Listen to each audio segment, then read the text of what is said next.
Hey, it's your boy Log Zero, and I'm here with. It's your main man, Rev.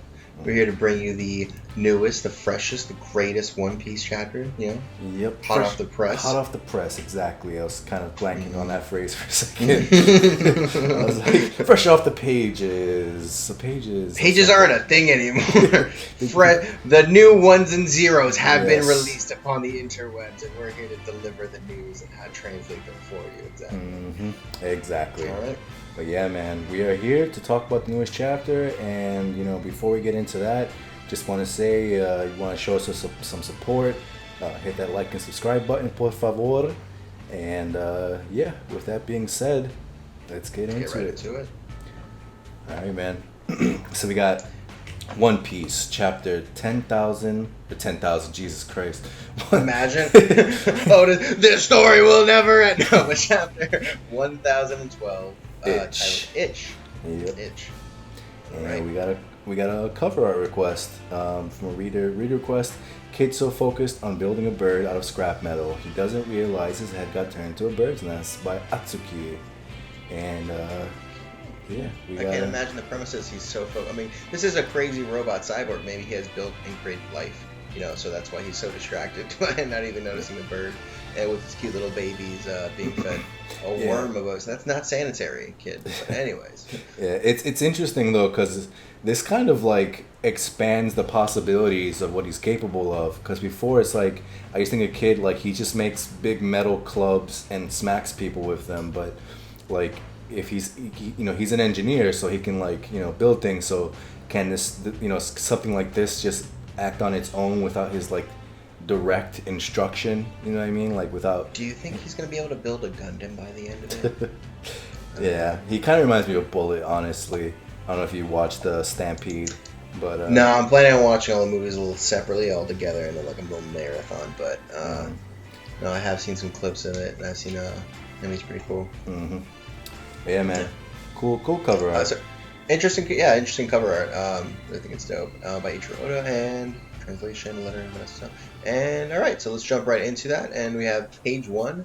We start on not the character. Yeah, it's so misleading to say that. Yes, let me clarify. So we start with the first page of the chapter, and it's we start in the connecting hallway from treasure repository, 2nd floor to castle. 3rd floor. So they're coming up the stairs from 2nd to 3rd floor. They're ascending, and we see all right, what is Izo talking. She calls out to Kiko. Does your arm pain you? Huff huff. And she Kiko says, ha ha ha. Why would you ask a samurai that question? It's merely an itch. Until my very life is extended. Huff huff. And she says, no worse than the itch this one felt in the heart on the day you left for good. And you see her a little flashback crying, brother, wow, little Kiku crying. But she's like, no, I gotta do pirate shit. Anyways, so we see the rest of the scabbards are running past the 2nd floor, and we see a lot of Kaido's forces are either on the ground. We see some explosions going on as they're running through this, a lot of smoke out going on. So we can't get the full scope, but we do see that there is some devastation by Kaido's just fodder guys. Yeah. And I think this is Neko who says, come on. But if you're doing well enough to tease... Nope, it's the brother. Again, he says, come on. But if you're doing well enough to tease me, I'll take that as a good sign. I'm really sorry for leaving without a word to you. Damn, not a word? Man, that's cool. But we have the Kappa, and he chimes in, Izo, if the country is opened as we hope, what do you suppose will become of Wano? And Izo says, let's talk about that in the morning, if we're still alive. Kappa. A small task. A tall task. I thought it said no small task, sorry. But yeah, why are you going to talk about that in the middle of a battle? Focus on staying alive, bro. And then we have Kinemon there with his tooth busted, looking actually not terrible for the wear. He has a bandage and he's missing a tooth, but he doesn't look like devastated. And he chimes in, at this point, it's an all-out melee. We win or we die. I'm certain we need all the help we can get. It should be more than enough to protect Lord Momonosuke on my own. The rest of you, scatter and join the fight. And the rest of the scabbards are like, all right, Master Keen. And Kiku chimes in, let this one vanquish Kanjuru. Good this time. Oh, so she's really trying to go after the big guy. Kinemon looks back in silence, contemplating that. And with that, we have some of the other guys from Zoe chime in, some of the Minks, and it's Sicilian and Barrette. Barriete. All right. And they chime in, Master Cat Viper! And Sicilian says, there he is. Neko says, Sicilian, Barrete, where are you off to? And we got Kawamatsu here saying, Kinemon, Cat, we'll head elsewhere. And Izo's like, yeah, I'll do the same. And then Kiku picks up and says, indeed, good luck. And Kinemon says, Kiku with me! And they're rushing through. Well, father are fighting in the background. So, like I said before, the scabbards are peeling off one by one. And I gotta say, I didn't notice this the first time I read this around, but Denjiro's not here. And we didn't see him leave at some other point, so, you know, that's kind of weird that, you know, that's not mentioned at all. But Kiku says, right behind you, to Kinemon confirming. And then Neko is picking up a conversation with Sicilian. And he says, what's that? Pedro's dead? So that was another surprise. I guess, like, I didn't really think about that either, but, you know, he was not aware of the outcome of Whole Cake and has kind of been out of the loop as far as that's concerned. But, you know, we got... Just a really good job of continuity. Yeah. Making sure people are knowing what's going on. Yeah, but they... yes, it happened in Big Mom's territory. Luffy's crew said it was his sacrifice that enabled them to get there. And Neko's like, I see. And Barriete chimes in. He's we get a little caption, Mink Recon Squad. And he says, but the one who caused Pedro's death is here on this island. I saw Karen and Wanda fighting him, but their anger was getting the best of them. That's why Barriete is the one who fell from Zoe when they first got there, right? Yeah, he's a scout. Wow. And he says, that's why I had to rush back to warn Commander Sicilian. And then Neko picks up, well done, Pedro. You died for a noble cause. And the opportunity to avenge you is on this island, eh? And then you see his paw, like, pushing off the ground. Floor. Yeah. And meow! He's like, that cat's flying, boss! And like the father just looking at Neko zooming away. And they don't want that smoke, man. They don't want to do it. No one wants that. Dude, he went toe to toe with Jack. Who would want that? Yeah. And then we're back to the first floor crawl space. Yeah. Mm-hmm. And Yamato and Shinobu and Momonosuke seeing hiding out in another place with a little shrine thing. And it says, Yamato saying, just watch out for the Marys. They're looking for both of us together, Momonosuke. And Yamato says, so I'm going to be a decoy. I said, this is you, see? And she has that little, like, impish look on her face. Yeah. and Momonosuke's like... Itch. And it's funny it says itch when she's, like, pointing at it. Yeah. You're not hiding the fact that you're just itching to go fight. And Shinobu was like, it's alright, Yamato. We've already made contact with Master King. And you pick it up here. And Yamato's rushing off. He's in your hands now, Shinobu. Oh, and is Luffy alright, Momonosuke? And then Momonosuke, he is the same as earlier, weakened, but still well. However, there are only 2 voices now. I don't know why voices is highlighted, but anyways. And she, Yamato looks back, huh? And looks up, one-on-one. I have to hurry. All of my father's adventures. Oh no, that's so she rush off, and then Momo, when she's gone, is looking down at the logbook of Odin.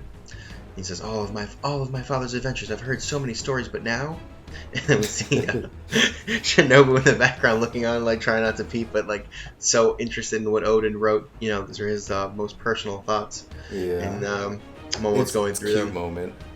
Yeah, it's like your lord. It's like you want to give him the moment, but I love it. And in the next panel, we are on the 2nd floor. So I guess we're directly above Momo and them. And we see, that's Blackleg Sanji. Take him out. He's worth 330 million berries. He has to be worth more than that. And it looks like he's kicking the shit out of some fodder. He's inflamed. Yeah, he's using his Diable Jambe. And he has a little cross he's carrying. That's awfully strange. Yeah. And we see some people in the background. Look what he's carrying. Wheeze. That might be the pirate hunter Zolo in there. Someone else is like, what? So he's a jackpot carrying a jackpot? And Sanji's like, hey, watch what you call me. And we see him in just a regular black suit with the Diable Jambe and surrounded by a lot of low-level Kaido forces. Mm-hmm. And we do see that wrapped up in him in the cross is Zolo or Zoro. And he's unconscious. Sanji's angry and screaming, "You're making this much worse, Mosshead!" Yeah, when I first read this, I was like, Zoro's not in there. What is this weird shit that he's carrying? I thought he had like a cool weapon or something that's gonna be crucial, and I'm like, they can't have done that. But then we get a little flashback. Sanji's going things like, ah! And we see an explosion's going on. It says a few dozen minutes earlier. Yeah, that's a weird ass measurement of time. A few dozen minutes. But anyway, 3 dozen minutes, 4 dozen minutes is a lot of time frame. Anyways, so we see an explosion and Sanji looks up and we see an and out of nowhere pop out Law, Zoro, and Zeus, and they have no idea that they're in the air. And Law chimes in, "Shoot, we switched with something flying through the air." And Zeus is like, "Huh?" Sanji looks up and he dashes towards him, catches both these guys. He's like, "Watch out! Ah!" And Zeus just flies off. "Where's Mama? I'm coming to help." Sanji yells after him, "Zeus, what about Nami?" And he doesn't answer him, just yells out with a pew. And Sanji yells after Zeus, "Hey!" In the next frame, we see Sanji holding both Law and Zoro. This is good. This is good comedy. He's like, "Why couldn't it be girls? Where did you two come from anyway?" And Law's like, "Good timing, Blackleg. Take him." And in one arm, he's sitting on him, carrying Zoro, just draped over him like a wet towel. But Law, being Mr. Cool over here, just sitting all casually with his cape leg leg crossed, cape draped down perfectly over his arm. Giving me Doffy vibes, kind of, actually. Yeah. And then he says, and Sanji's like, "Hey, at least explain first." And Law's like, "He's got 20 or 30 broken bones. Give him splints, keep his head facing up, and make sure he's conscious and breathing." And Sanji's like, "I wasn't asking about him." And then Law's like, "What's the commotion over there, Big Mom?" And Sanji's like, "I'm not a doctor, man. I don't have the time to fix him up." "I'm not a doctor, damn it." But we see a quick shot of Sanji just wrapping up Zoro quick with the most unmedical techniques I've ever seen. And he's like, "Who were you fighting to get this messed up?" Zoro. And dead Zoro's like, "Kaido, Big Mom." And he's like, "Makes sense. Surprised you found the rooftop." And he's like, "Trust Luffy's okay up there." And Zoro chimes in, all wrapped up, peeking out of his bandages. It seemed like he figured something out. He's gonna win. And Sanji's like, "I already knew he would." And then Eddie says, "Anyway, where should I go?" As he's kicking the shit out of somebody trying to close in on him. Regular time. So you see Zoro, sleeping actually, facing upright. Good advice for Law. Make sure he's upright. You know, you don't want him to pass or have any aneurysms. Anyways, Sanji chimes in. "Anyway, where should I go to set you down?" And in the next panel, we see the Kappa catch up with Izo, and they yell, "Sangoro!" And he goes, "Oh, Kappa, you're right. I'm glad." And he was like, "Huh? But I was just going to help Momonosuke." And the Kappa chimes in, "Kinemon's already on his way there. He'll take care of it."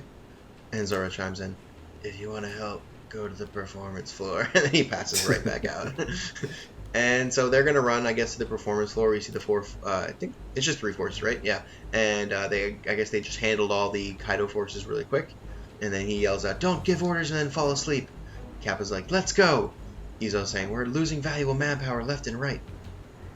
And in the next page, we have a big panel of pissed off Big Mom with a smoking fist. And this is on the same floor, actually, and we have a couple people yelling out, "Ah!" Big Mom was like, "Was it you? Did you burn down Okobore town?" And the little minions are yelling out, "Page 1!" Page 1 is just eating the dirt. just lost to space and time forever. Why are you gonna knock somebody out and then ask them questions afterwards? I don't think Page 1 is gonna be talking to anybody for a minute. You know, Big Mom don't know her own strength. I guess maybe she just conquer his hockey blow just instinctively. It's pretty messed up when you think about it. But Ulti's running up. "You're going to regret that ever so much." Yeah, see, I knew Ulti. I felt like Ulti was pissed more so than scared when she reacted in the last chapter. But yeah, Ulti's rushing in. Prematurely wrong statement before in my life, but anyways. And we see Ulti rushing in with some errors on Oda's part, drawing her with a mouth for some reason.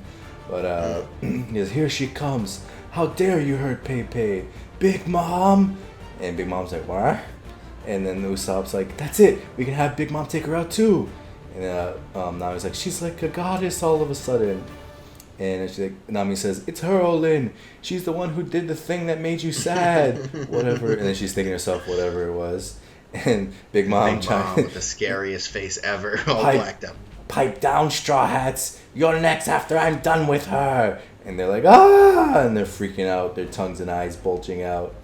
And Nami, in a heartbeat, switching over, Ulti, get her, girl. Come on, let's take out Big Mom together. And Ulti chimes in with the same sentiment. Pipe down. After that old hag, you'll be next. And they're like, ah! And they react the same way. So, yeah, Nami's not really catching a break here. Yeah, no, there's no switching sides on pirate alliances at this point. Yeah, Komachio is just like scared shitless, and and Nami's instructing, run away, Komachio, as far as you can get. And he's tired as hell. He gives a woof woof, but also a wheeze wheeze. Yeah. And then Ulti's like, huh? Hey, I told you to. Big Mom's like, hmm? And we see a quick flash of her looking like surprised.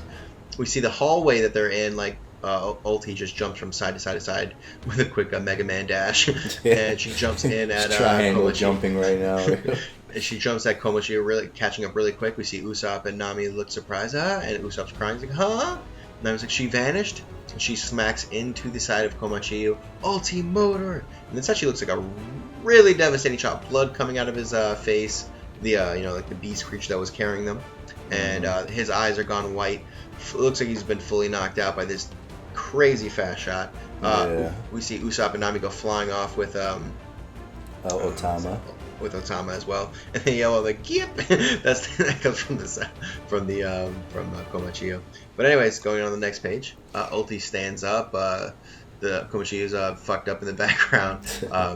We see Usopp struggling to his feet, and everybody like trying to get up after the devastation. They're like, "Oh, Komachio!" And Ulti screams out, I'm ever so tired of playing tag. Huff, huff. Stupid lion dog. You've been more slippery than I care to deal with. Did that break a few bones? And she's really enraged in this next panel. We see her eyes and really fired Forehead up. We see a vein in we see a couple of forehead veins popping up and like more. Looks like spikes coming out of her head too. And she's like, well, then it's time to put you out of your misery. She's kicking Komachio over and over again. Yip, and he's just panting out pathetically, yip, yip, woof. Otama's like, what? Stop it.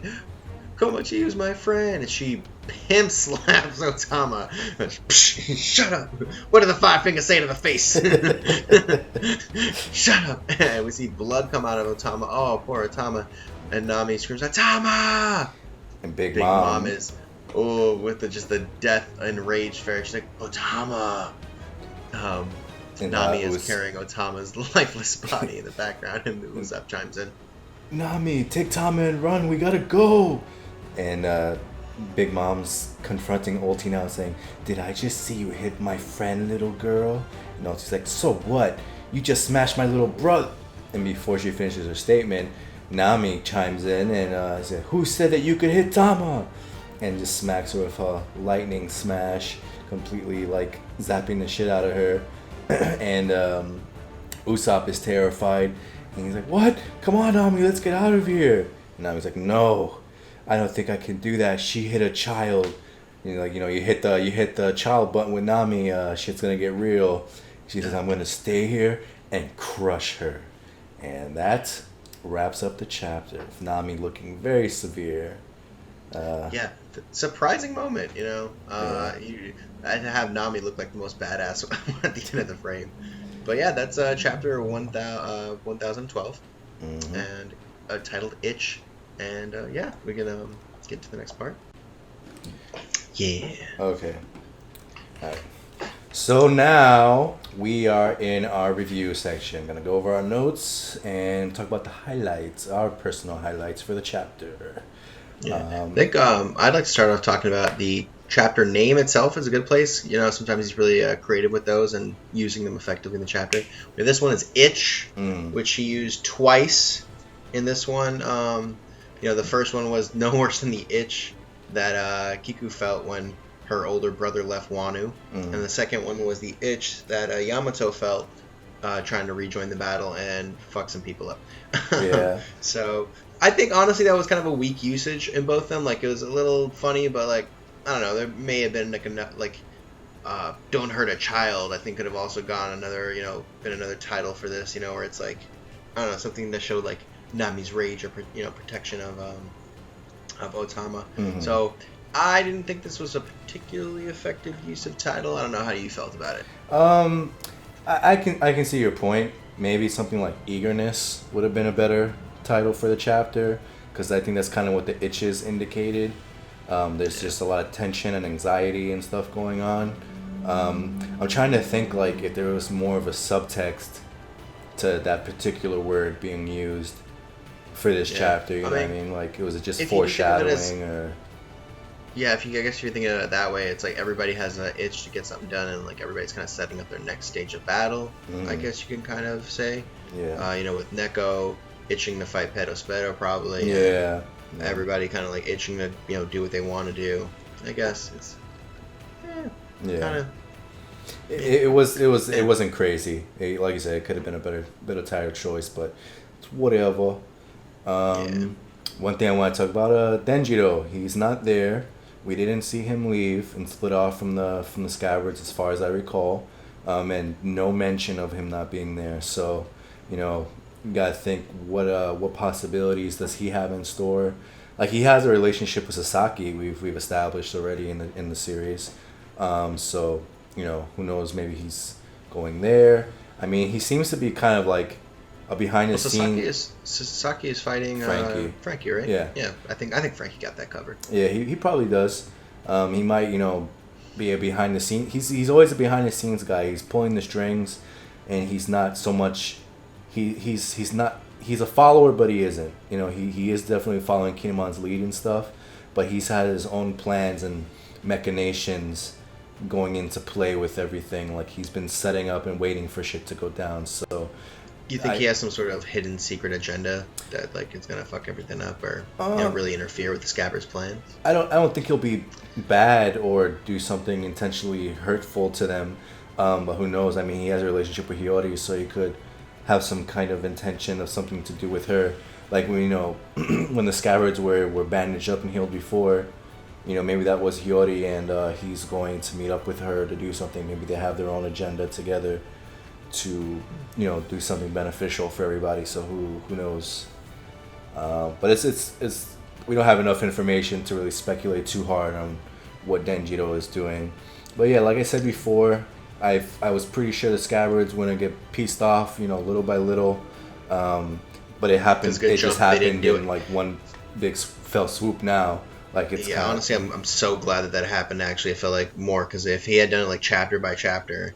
Wasted time, and this felt good. Like, okay, so we got way more separation this time, and everybody like seeming to head to the final battles, sort of. I think we gave a lot of good indicators of who's going to fight whom coming up. We can talk about that. Yeah. So yeah, that's how that's going. And Yamato possibilities was something I want to talk about. So, she served her purpose.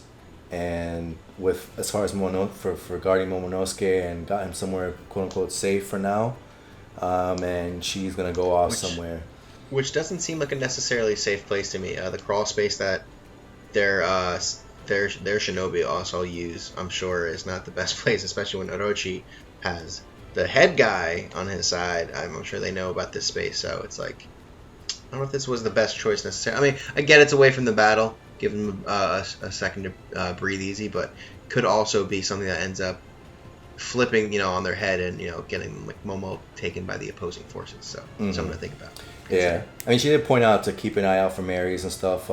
They are aware of that resource that Kaido has, so it kind of helps them be on guard. I'm wondering, where is Yamato heading off from this point? Do you think she's gonna make it up to the rooftop, or more than likely, I think she'll get sidetracked with another significant opponent to deal with? I think Luffy's gonna be 1v1 Kaido for a minute, and either that, or maybe she does make it up there, and Luffy loses this skirmish with Kaido that he's dealing with right now, but by her going up there, she's able to like postpone Kaido for a minute from like dealing a killing blow, and again giving Luffy time to recuperate and then pick up round 3 of their bout on the rooftop. Yeah, I'm liking that last scenario more, just because I think Luffy, especially because this is the first time he's even using Conqueror's Haki effectively as a striking thing, striking technique. Yeah. I think he'll definitely run out, especially because Momo kind of implied that Luffy's voice is sort of getting weaker. I think that shows like it's not getting weaker, it's just his Conqueror's Haki level is getting a little bit dipping, so he's gonna just need like a second to recharge, and I think that's where Yamato will come in, give a good little reprieve for him for maybe about 5 minutes. Set up even the final battle thing kind of going on. Yeah, it'll probably be another like Dofi situation where like he pulled out G4, he smacked the shit out of Dofi, but it wasn't enough to just knock him out. And then he got that moment to recuperate, and then he was able to wrap it up. And Kaido will probably say something like, "Oh, if you had just gone a little further, if you blah blah blah, you would have won this fight." And then he'll get his chance to. And then he'll also go 100%. He'll be like, "I was only at 50.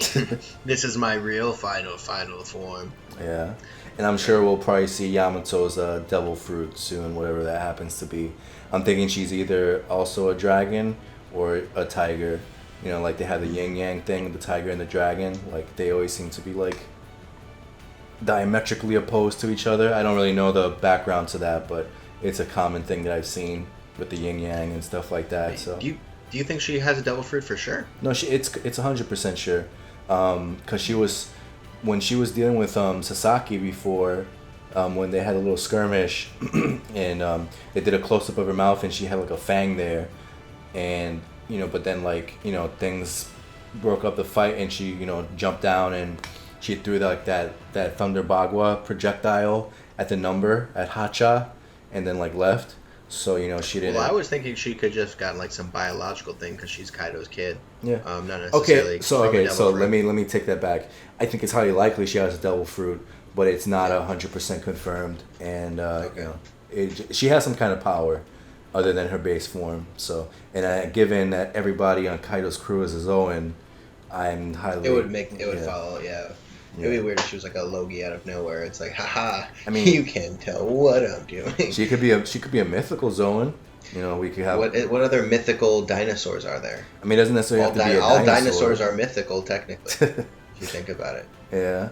They didn't exist. No, I'm kidding. Dinosaurs are real, guys. But mythical dinosaur would be fun, just because I don't know what that would even mean. She ate the Godzilla fruit. That's what she ate. Comes Mothra in the next one. Yeah. But it's cool seeing Sanji back. Out of nowhere, I felt a little weird to see him, and I was like, oh, what's that cool cross thing he has in his back? Did he get a weapon? Is he carrying? Something some kind of tool. Yeah. Yeah, and I was like, oh nope, it's Zoro unconscious, and I was like, okay. Yeah, that was a bit of a letdown because I thought okay, Sanji's up to something. He's because they left it as a question mark what he was gonna do before, and he illustrated the possibilities of what he should do and where he should go. And the way you don't get a choice. You just this is what you're doing. It's like, okay, what was the point of that? I thought he was like you said. It seemed like he was going to be doing something cool, coming up, making a really good choice, interfering in the battle. Yeah, it even seemed like he had a eureka moment, and he was like, oh, that's what I should do. A little exclamation thing, whatever. So it kind of to me indicated, okay, he thought of a third thing to do, a third option that nobody's considering, and he's going to pull off some kind of big brain move going on right here, but. It just turns out, oh no, he was just going to go to where Momonosuke was, and then he just caught Law and Zoro, and that was the, so it really, it felt like a letdown because it didn't go anywhere, and it was just a way to eat up time, and, But always good to see Zoro and Sanji bickering, and we haven't had that moment in a long, long time, so I will say that was pretty cool. Yeah, that I'll say, and the dynamic was more of a supporting dynamic, which I prefer to see. It's what I like about the bickering is that there's a contrast with them having each other's back when shit gets real. You know what I mean? They'll get angry with each other and frustrated, but in the Davy Back fight, the Brogy ring or whatever, not Brogy, the Davy Back fight,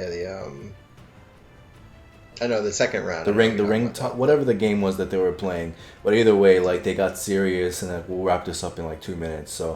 I'm looking forward to seeing some Sanji Zoro dynamics. I like that even though he gave it begrudgingly, Sanji gave him props for dealing with Kaido and Big Mom at the same time, At the and same time, like, all right, that's fair. yeah, so that was cool, and he's still trying to take care of him and looking out for him. So I appreciate that dynamic, seeing that. So that was nice to see. Also, cool moment, always with the crew showing their support of their captain, Sanji and Zoro talking about, he's Yeah. gonna fight and beat Kaido, and they're like, of course, bro, like, that's not even a question. Yeah, Zoro's Yeah. like it's weird. Like Zoro's like coming to the conclusion that Luffy's gonna win, and Sanji's like, I already knew he was gonna win. Like, of course he was gonna win. Like, it's not. It doesn't even need to be said. That's just Luffy, yo. That's our captain. Mofo just beat up the Big Mom pirate, saved my ass, and brought me here. Yeah, of course he's gonna win. Yeah. But question I have here, I want to get your thoughts on. Do you think Zoro is out of the fight now, like permanently? Like he's gonna have to rest for a second, or he's just gonna take a 5-minute power nap, heal his bones, and come back? Or do you think maybe Marco would give him like some fire healing? Yeah. real So quick? so yeah, that was definitely something I wanted to talk about. I think we're gonna have a similar situation to Ivankov and Luffy, where Luffy was fucked up, but Ivankov told him like, hey, I can put these hormones in you. It's not gonna heal your injuries. Is all it's gonna do is just mask them and let you push on. And Luffy was like, whatever, as long as I can fight. And I think that's gonna be a similar situation with Zoro, because remember when we first saw Marco again in the New World, and he was hanging out in that place where Whitebeard was from, and he healed that manticore or whatever it was, and like he told him, don't jump around, might feel good, but it's not healed yet. And it seems like the manticore, like he was just jumping around anyway. But I think it's gonna be a similar thing. He's gonna tell Zoro like, yeah, I can take away your pain for now, but that doesn't mean you're healed. You still have to rest. And Zoro's gonna be like, I just need to be able to fight right now. I'll heal later. So he'll like turn off, like reduce his pain receptors, and Zoro will be able to contribute in a fight. Fight king. Yeah. That's all I'll say it. Yeah. But And I think what I would say is my ideal situation, what I would love is Marco does that for Zoro, and Zoro and Sanji fight King and Queen simultaneously, and we get some tag team shit going on, and they get to fight together and play off of each other and shit like that. And while that's going on, it looks like Neko's trying to fight Pero Spero, obviously to revenge Pedro. And that could be an interesting fight. So we have that's what the leader of the Minks are doing. One of them is fighting a Big Mom commander. The other is fighting a commander of the Kaido Pirates. So I guess there's some symmetry there and equality. Yeah. Although I think Pero Spero is kind of on a different level than Jack, just saying. Pero Spero is, I think he's commander level. I don't think... No, he definitely is. He definitely is. Yeah. But I think he's like more to top tier commander level, just because he's brilliant. Exactly. He's really good. He's not... I wouldn't say he's like the strongest person or whatever, but his intelligence, I think, is his biggest asset. And especially how he uses his devil fruit. It's very creative. I don't know if he has especially high level hockey, but I'm assuming he has good level hockey. Yeah. So I think all the Big Mom commanders, that especially the top tier, are just on a different level. Like slightly like on the King Queen level, I would say. Jack's like just below that. So it looks like, to me, it would seem that he would be the harder fight between the two.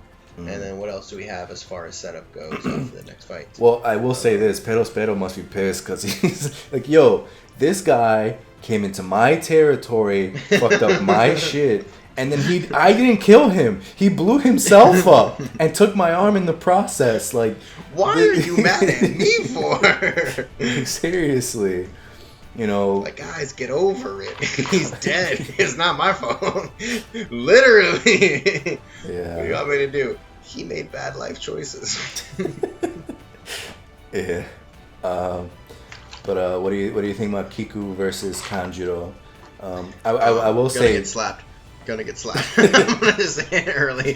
I think it's gonna be Kinemon having to step in, but he's like, I respect your spirit, but I think Kanjuro still hasn't shown us the full range of powers. He made an Odin clone.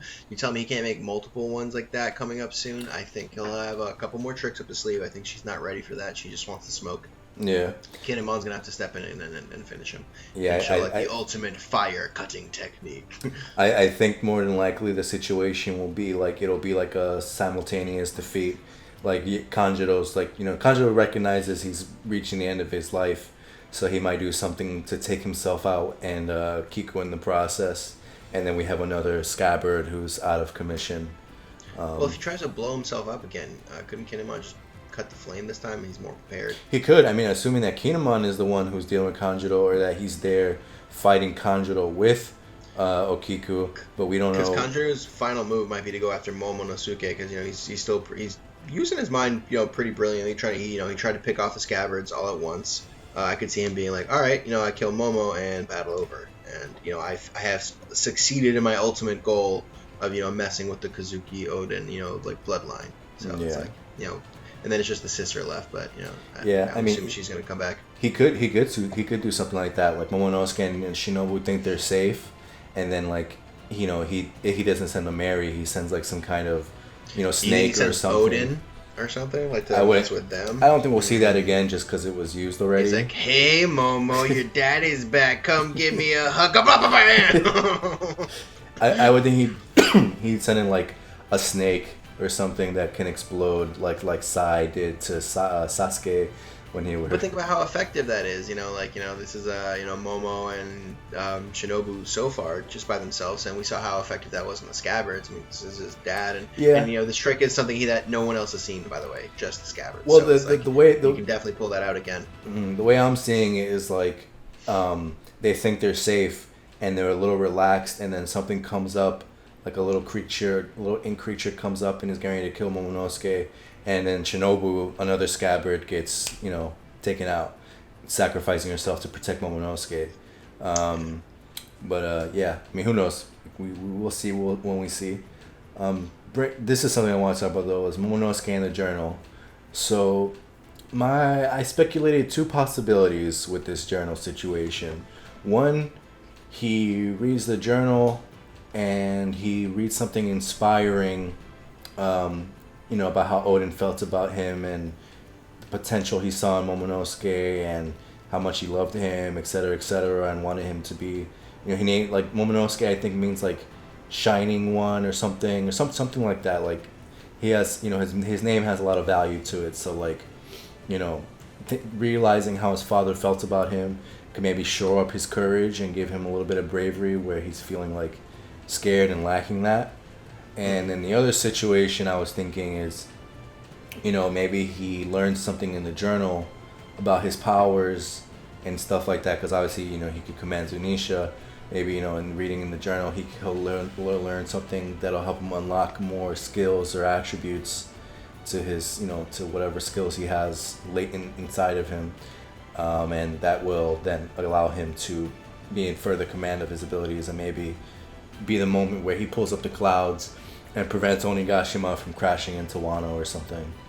Could be. I think he's definitely going to play a big part in saving it, just because we've seen him make the clouds before, so there could be a moment where he's like, I'm going to make the best clouds possible, and my dad believes in me, and just do it on his own. I think he's going to figure out the voices thing on his own, because it seems only Odin had that. So I mean, I guess I could see how he'd talk about that in the journal, but I think he would just be, use that chance more to be like, oh, my son's going to read this. Let me give him inspiring courage words. Odin's only Odin when it's boiled. Anyways.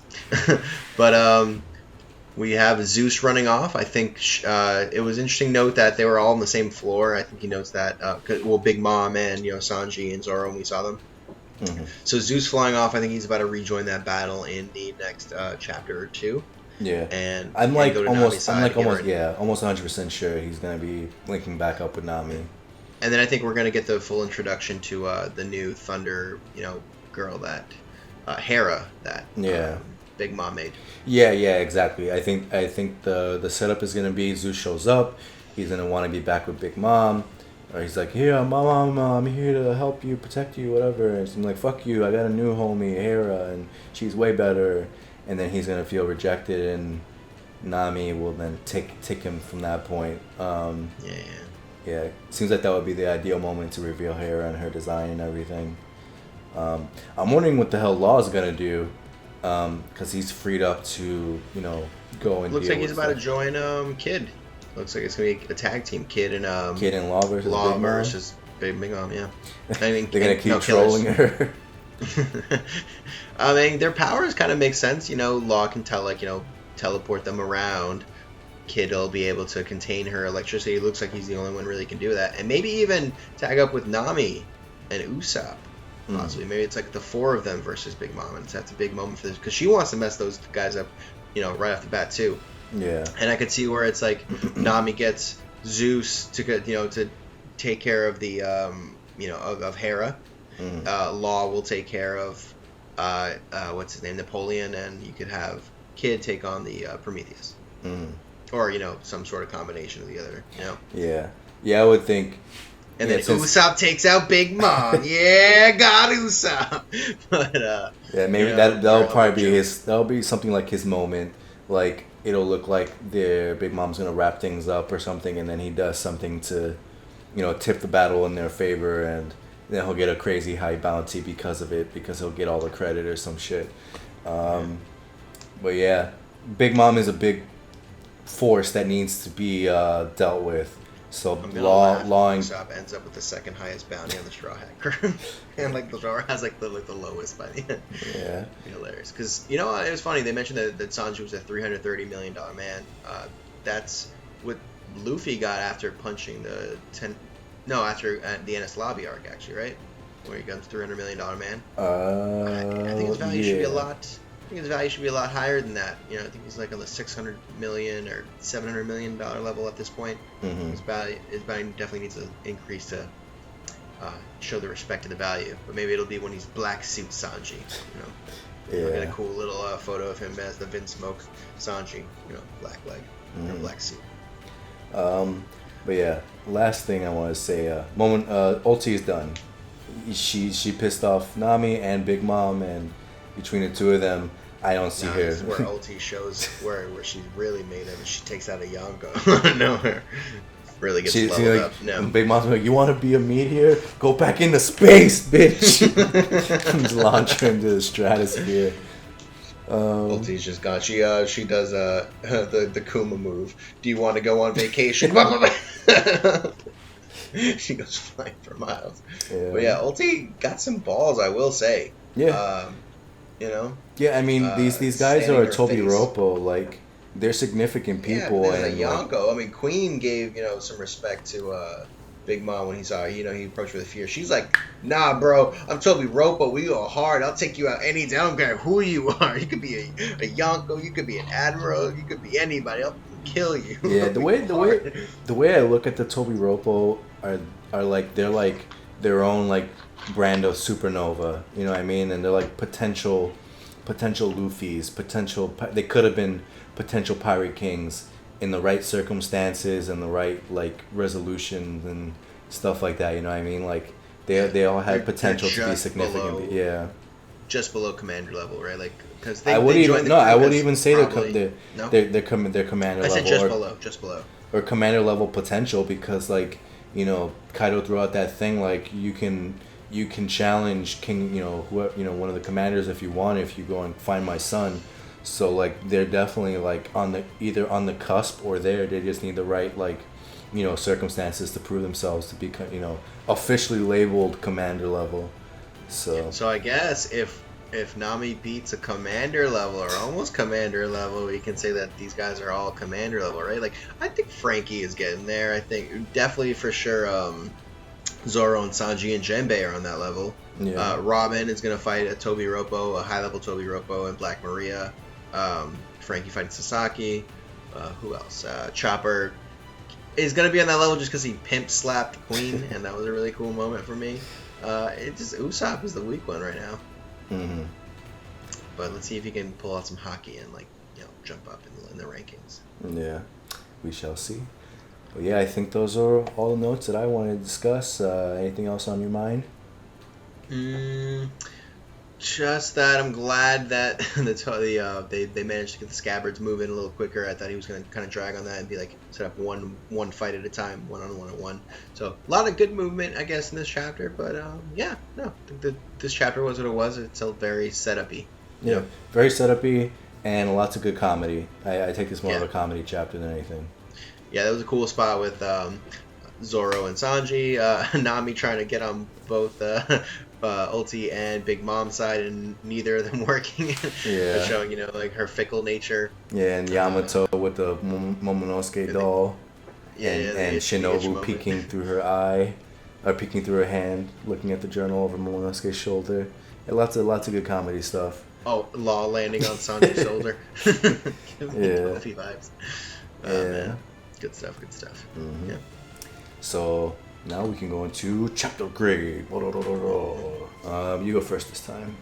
So initially, I had this lower scored, but it did give us good laughter, some, a little bit of setup. So overall, I give this a 6.8. I'm gonna say it's a good rank, good rating of mine. Not great, good, solid entry. That initially I was gonna score it a little bit lower. It still has a good, but I think I just need a little bit more time to digest what was going on here, really get the pacing of it. But yeah, nothing crazy happening here. Some surprising moments, funny moments, but yeah, I'm gonna just leave it as a good entry into the One Piece chapter, into the One Piece universe. Yeah. I'm going to give it a 7.4. Like I said, the comedy was really good. I always love, these comedic moments that Oda puts together. The biggest issue I had was, like I said, the Sanji outcome. I wasn't too thrilled with how that turned out. I feel like it was just kind of pointless, and it seemed like it could have gone better. It could have done something more interesting with that. But yeah, more than anything, this chapter just feels like it was just kind of like a passing the time chapter and putting pieces into place, which a lot of this arc has felt like, Act 3 and their whole raid. Yeah, not much to say. 7.3 or 7.4. So yeah, that is my chapter grade. Absolutely. And Right. now we can move on to the MVP. This is a hard chapter to call an MVP for. Very hard, yeah. I really still don't even know if I have a final decision. I'm gonna go over contenders, and maybe we can fill it out. Yeah. So for me, I think one of the contenders was Sanji. Just seeing him be useful again is always cool. Having the bickering moments with Zoro is a good moment. So Sanji would be one of my contenders in this chapter.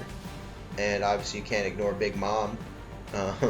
With the fearsomeness, the scary, a couple scary panels from her. It's always good to see when the emperors and high level guys really kind of flex their muscles and show what's up. Yeah. And then I have on a third competitor on this, Ulti. A lot of balls. Yeah. From Ulti today. Yeah. Oh, and she got shit done too. So she took out the Komachio. So that is an accomplishment. Yeah. Yeah, so I think overall my MVP this week, I'm gonna give it to Ulti. I think she had a good showing. Talking smack to Big Mom, talking smack to Nami, jumping ahead, and smacking a kid. Always hilarious. No, I'm kidding. I'm kidding, guys. But not being pansy about it, just getting it done, and yeah. So Ulti is my. Also looks pretty cool getting lightning. That was hilarious too. So I don't think she's done. By the way, I think she's gonna stand right back up and give Nami a good fight. Yeah. So Ulti, hats off to you. You did really well. I'm gonna go in the opposite direction, and I'm actually gonna give it to Nami. She was hilarious, trying to coerce Big Mom and Ulti to fulfill her intentions. And when she stood up for Otama, that was really cool too. Her rage switch got turned on. You hit the kid button with her, and shit gets serious. So she's making moves. I think Ulti did a little bit more work today. She had more rebounds on the column. But no, I think Ulti did really good stuff. I don't hate Nami as a choice either. It was really hard this one especially because it felt like everybody just did a little bit of work. Yeah, almost. exactly. I could have given it to Neko, I think, or even to you could have an argument that Kiku gets it. Mm-hmm. Trying to challenge Kanjuro. And Yeah. maybe Yamato even, with the funny moment, itch, trying to go fight, and Miggy looking like she wants to even challenge her dad. So, a lot of good stuff all around. Really hard to pick MVP this week, but yeah, my choice, Ulti, and you've gone with Nami. So, yeah. Word. All right, man. All right. All right, guys, we are here with our predictions. And, it's hard to say. It's in a nexus moment, so there's a lot of different directions we can go in. I don't think we're gonna see Rooftop next chapter. I think it's highly likely we get more stuff with Ulti. I think it's a possibility we see Momonosuke gain some kind of revelation. We might see where Denjiro is. That could be the wild card of the next chapter. Yeah. Right. Good predictions. I'm thinking we're gonna also see the Plaza Square start set up more fights. I think King Queen are gonna meet at least Zoro and Sanji, and the Kappa's there with them. Who else was in that group? There was one more other guy that went with them, right? Izo and Kawamatsu are with Sanji and Zoro right now. So I think they're gonna they're gonna meet that everybody in the center platform too as well. Nekomamushi looks like he's hopping off to that area as well because he's gonna fight supposedly Perospero. I think we're gonna get more setup and but some really cool setup for the people actually fighting their last battles. I hope to get a Frankie sighting. We haven't seen him in a minute, and I think that would be really cool to see how he's been doing in his fight with Sasaki. They've just been training blows back and back, back to back, like he always does in his fights. Mm-hmm. Yeah, I mean, I think more than anything, I would like to see Jinbei, because we haven't seen him in a minute. We haven't seen any resolution to what's been going on with him and Who's Who. Yeah. And aside from one panel when Sanji was on the loudspeaker and he was like, "What the fuck is happening?" And Who's Who losing could be a big thing for them, right? Because he runs their communication network.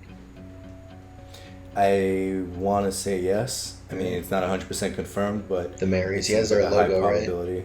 Yeah. So there's that. And Robin. We had the Frankie fight, the Robin fight, Jinbei fight, and what's going on with Chopper and also and everything there. Inarashi, right? Versus Jack, I think it's going on. Yeah, I mean, we saw that a couple of chapters ago though, so it's like there's not a pressing need to see what's happening with them at the moment. I'm just saying fights going on right now currently, and then there's Marco versus everybody, of course, and I think we're gonna see. But Drake is there, and Chopper is there, and Brooke is with Robin. But yeah, there's contenders there. Yeah. And Hyogoro is there. And Minks are there. Mm-hmm. Yeah. So yeah, I think we get more setup. If anything, I think I don't see crazy big moments happening. I think we're gonna see Law and Kid team up versus Big Mom, and that could be a big moment there. Mm-hmm. Word, son. And Killer's dealing with Drake. Killer's dealing with Hawkins. Well, I don't think we're gonna cut back to that anytime soon. I mean, Law and Kid, I think are gonna show up versus Big Mom. Just them. Yeah. So yeah, those are my big predictions. Yep, those are our predictions. Hard to say. I mean, like I said, there's a lot of opportunity for wild cards here. We can get shit that's just completely out of left field. Imagine Kaido just gets smacked down in the middle. It's just Luffy just takes her. It's like, I won. Game over. Everybody shut. Everybody can stop fighting. It's like, well, what would you do then if Luffy just destroyed Kaido? Couldn't he just mop up the fort? I mean, not gonna happen, but be pretty epic. Mm-hmm. Yeah, and those are our predictions. So on that note, I hope you guys enjoyed the chapter as much as we did, or maybe possibly more, since we kind of ranked it down a little bit this week. Yeah, give us your thoughts if you think we're a little too harsh. If you guys found these moments even higher level funnier than we do, maybe I could see why this could be a great chapter. And seeing a lot of people that we haven't interact. A lot of craziness this chapter. But yeah, any opinions you guys thought, or anything else we missed? Funny moment seeing page without her mask, for a second, just whoop, whoop, her ulti without the mask. Whoop, whoop. Yeah. But yeah, any other theories, comments you guys might have, feel free to share them. We always want to discuss with you guys. And yeah, that's gonna be it for us. Word. So I've been Log Zero. It's your main man Rev. And we will see you guys in the next chapter. Peace. Peace.